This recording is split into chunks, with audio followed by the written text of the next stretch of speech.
a gente acaba que idolatrando a Deus. E isso não é bom.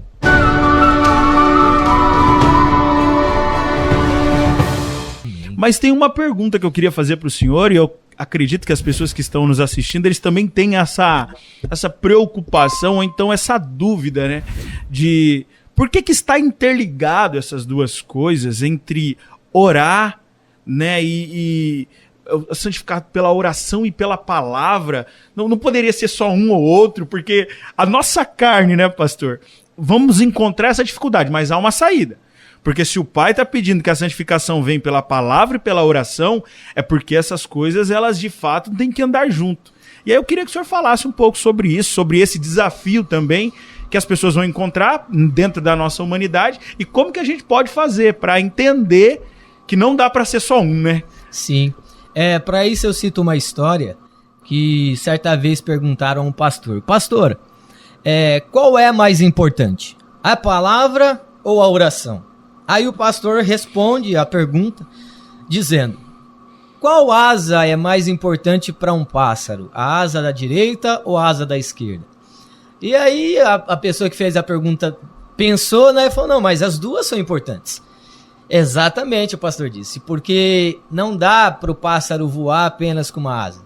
Como um filho de Deus também não pode viver sem a palavra ou sem a oração. Então a gente precisa encontrar, Victor, o que é, cara, um desafio tremendo. Um equilíbrio entre a palavra de Deus e a oração. Geralmente, quem ora muito e se aprofunda demais na oração, sem ter o embasamento da palavra, ela tende a ser uma pessoa fanática, uma pessoa espiritualista demais. E geralmente, quem é o oposto, quem busca muito a palavra, muita informação, e se esquece da vida de oração, do altar de oração, se torna uma pessoa muito racional. Por isso que o equilíbrio ele é essencial. A gente deve buscar incessantemente o aprender da palavra, o alimentar da palavra, como também a gente precisa todos os dias, como diz Paulo, orar sem cessar, para que a gente tenha um equilíbrio e que a gente possa viver uma vida de vitória. E isso é muito interessante, pastor, porque aí me trouxe à memória um episódio onde eu estava conversando com um rapaz e eu estava trabalhando aqui mesmo no Neuromarket, na pizzaria Move, e vou contar isso aqui, que vai ser muito interessante, que foi uma época que eu estava conversando até mesmo com o senhor, a gente fez um projeto na comunidade chamado Thiago 127, Sim. E a gente lá na quadra da São Bento, e aí eu vou compartilhar isso com os irmãos que estão nos assistindo, e eu tenho certeza que eles vão entender como importante é ser santificado pela palavra e pela oração. E ali, a gente naquele bate-papo, eu disse assim para o senhor, falei, na época ainda evangelista, falei, então, evangelista Jonathan, eu não tô trabalhando à noite, cara, isso tem me atrapalhado muito no reino, tem me atrapalhado, assim, cheio de desculpas, né? E a gente não tinha nem muito contato, o senhor olhou para mim e disse assim, olha, eu preciso te falar uma verdade, você pode ser filho de Deus em qualquer lugar. Você tá com crise de identidade. E aí eu me recordei de um rapaz que eu aqui, depois de ter tomado essa doutrina, porque foi uma doutrina assim, bem forte, bem impactante para mim, eu cheguei aqui e ainda era um ex-patrão, que era uma parceria, o João, e ele veio conversar comigo e eu falei a respeito do Ariovaldo Ramos e tal. Ele falou, cara, vocês acompanham ele? Acompanho e tal. E tinha um rapaz, amigo dele, que era de muita oração. Mas muita oração mesmo. Ele chegava lá na hora de polir os pratos e falava assim pra mim, ontem eu orei 10 horas. E aí eu ali não tava como um filho ainda, né, em estado de rebelião, não podia falar nada pra ele, mas aí chegou um momento que eu entrei tanto em crise com aquilo que eu ouvi, que eu disse pra ele assim, olha, eu respeito as suas horas de oração, mas você precisa ser mais sensato. Você precisa raciocinar também. Você tá falando só de poder. Então entra nisso que o senhor está falando, né? Quando as pessoas não encontram equilíbrio, elas vão usar muito do poder de Deus, né? E aí eu queria que você falasse desse perigo que é. O quão perigoso é um filho de Deus viver só no poder, só de oração, achando que o poder é tudo, para que a gente possa entender e trazer esse equilíbrio para as pessoas. Eu acho que o ponto fundamental de tudo isso é entender que na palavra de Deus contém a revelação de quem Deus é, do propósito que Deus tem para a humanidade, do plano de redenção que se revelou através das Escrituras. Quando a gente busca apenas o poder de Deus, sem preocupação ou sem o mínimo de senso no que diz respeito à relação que nós temos que desenvolver com Ele, o amor que Ele revelou para cada um de nós, a gente acaba criando ídolo.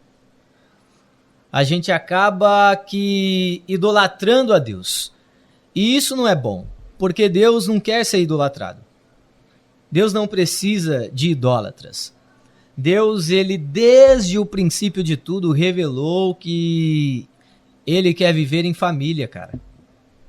Ele quer viver em família. E quando a gente aprende isso, a gente começa a dosar a nossa vida cristã. E tudo isso, claro, também sob a influência do Espírito Santo. A palavra diz que o Espírito veio para nos convencer do pecado, da justiça e do juízo. Então nós devemos, como filhos de Deus, aprender do Espírito todos os dias. E Paulo diz em Gálatas 5,16 que quando a gente anda em Espírito, a gente não cumpre a vontade da carne. E buscar o poder de Deus baseado na minha expectativa ou naquilo que eu quero que Deus faça por mim é deixar de viver em Espírito. O Espírito não participa disso. Então, isso que o senhor disse, então seria mais ou menos as pessoas entender que fazer do Senhor um ídolo quebra a relação. Com certeza. Porque vira só uma relação de interesse. Eu vou lá e busco aquilo que o meu ventre necessita, aquilo que de fato o Senhor, com o teu poder, pode me dar. E aí eu acabo com todo o plano, né, eterno, que é o Pai se relacionar conosco e a gente poder entender, de fato, esse lado racional do Evangelho, né? Isso. E assim a gente deixa de ser santificado. E quando a gente deixa de ser santificado, nós deixamos de permitir que Deus seja visto através de nós.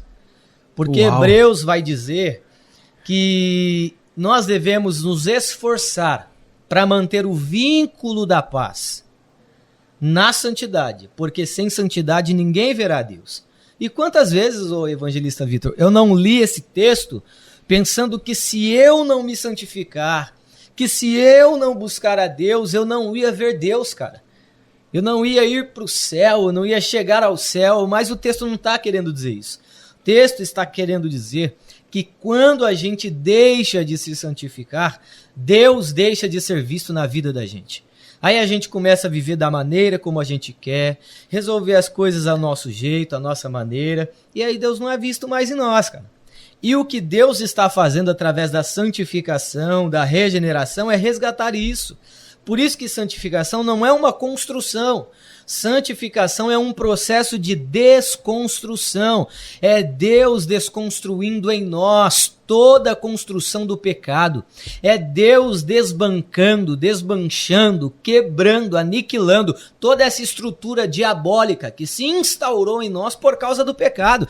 Então isso vai se desconstruindo em nós e a imagem e semelhança de Deus em nós vai sendo vista, percebida, notada, evidenciada, de forma que as pessoas te olham hoje e falam: Vitor, você tá um cara diferente, cara. Aleluia. Não, eu tenho certeza, se você não... Essa você tem que ter pegado no espírito, irmãos. Isso é fantástico. Por quê? Por que eu digo isso? Porque pegando esse exemplo maravilhoso que o pastor nos deu a respeito de Deus ser visto, era uma ótica também, né? Que eu iria ver ele e não ia me responsabilizar em mostrar ele às pessoas. Isso é fantástico, pastor. Maravilhoso. As pessoas precisam entender isso. E como eu falo para vocês, meus irmãos, nesse canal, nesse lugar aqui onde nós estamos compartilhando uma palavra de eternidade, nós viemos aqui para trazer sentido para tudo aquilo que você ainda não entendeu. Então hoje eu tenho certeza que está sendo um momento muito maravilhoso, viu, pastor? Que bacana. Eu acho que essa parte, ela deu um corte. Esse negócio deu um corte, porque, rapaz, é fantástico. Deus, então, agora eu preciso me responsabilizar, porque é eu que mostro o eterno. Eu não vou ver ele. Acabou a minha crise hoje, pastor. Tem que ter acabado a crise das pessoas hoje nessa luta. Porque, pastor, eu vou dizer para o senhor, quanto tempo da minha vida eu também olhei para esse texto e ficava lá, que hora que o Senhor vai aparecer para mim? Eu acho que eu não tô crente não, porque esse Deus não aparece. E aí agora eu entendi, junto com as pessoas, que ele aparece sim.